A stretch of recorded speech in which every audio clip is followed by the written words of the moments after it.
All right, so assuming we're just going to leave grades alone, not bother with it, we'll go ahead and click save. If you decide later on that you do want to tweak any of this, you can always come back to this.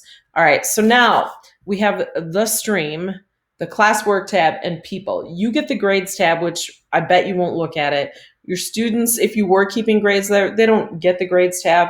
It actually appears somewhere else that I'll point out later. So I post my announcements here, and it does go to their email unless they've figured out how to turn that off. I also will encourage my students to put Google Classroom on their smartphones, and as well as, of course, Calendar, Drive, Gmail, etc. The Classwork tab, we're going to deploy an assignment today. So the Classwork tab is where you're going to provide homework. The first thing you need to do is create topics. Normally, once upon a time, I used to talk about making topics with units. I don't think that's best practice. Actually, in retrospect, I don't even think that was ever good practice. What I do support now is by week, because your students have to be able to take a bird's eye view at this and see what they're supposed to be doing. So I have been really practicing to go for the week of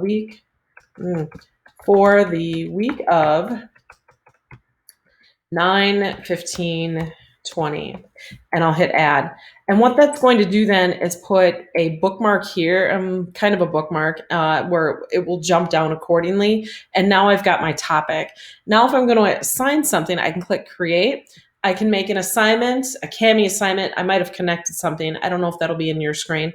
A quiz, a question. Remember, the questions are visible to everybody, so nothing deep, dark, and private. Material, and I can reuse my posts. Oh, I love that. And of course, continue to build your topics. So I'm going to make an assignment. So the very first thing I'm going to do is title my assignment, but I am going to title it the day I want my students to open it. And this is really important because if you're assigning work for, say, several weeks, like you're kind of in your groove and you're hammering stuff out, let's even just say it's for 1 week. Your students won't know what day they're supposed to open this assignment. They'll see the due date, but they won't know when they should begin it. And kids really do need that guidance. So I'm going to put in the date I want them to open it. So, okay, 9/15. This is an assignment for Monday, kids. And then dash about you. It's like a writing activity. And then I tend to also, if it's worth points, I will add in, I installed the Joy Pixels Chrome extension into my browser. So I'm going to grab the flame. And I put in a visual just so they know this is worth points. Do not miss this. All right. And then I'm going to put in some pretty good instructions. And you can change these later. And so now it's time to add an assignment. So I can add something from Drive, a link, a file like a PDF, or a YouTube video. So I'm going to grab something from Google Drive just so you can see the versatility within Classroom. So when I click Google Drive, it's going to instantly, or in a relatively reasonable amount of time, connect to Google Drive and pull the most recent stuff first, which kind of makes sense because usually I make my content, then come over to Classroom. So I get it's kind of a convenient feature. So I just need to grab anything. I'm just going to grab a spreadsheet here, and I'll click insert.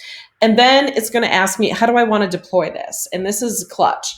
Students can view the file, meaning they're all going to view the same file, or students can edit the same file. This is the one I mess up kind of a lot in class.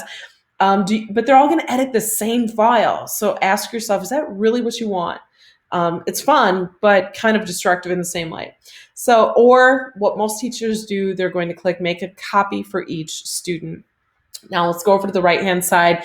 Oh man, look at that. This is where you can assign it to all your classes. So you'll make all your classes first, then come back and start doling out those assignments, right? So I'm only going to assign it to ELA grade 10, or the rest of my actual classes are going to be very confused. I love that feature.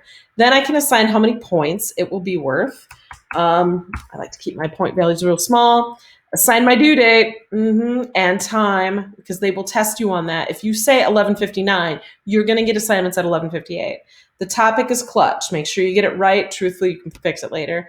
The rubric, I love the rubric, but it shoots over to the grade book. I do recommend you getting to know that at a later time. But just know that it does transfer the grades over to the grade book, and then you're going to click assign, schedule, or draft. You can always save it for later.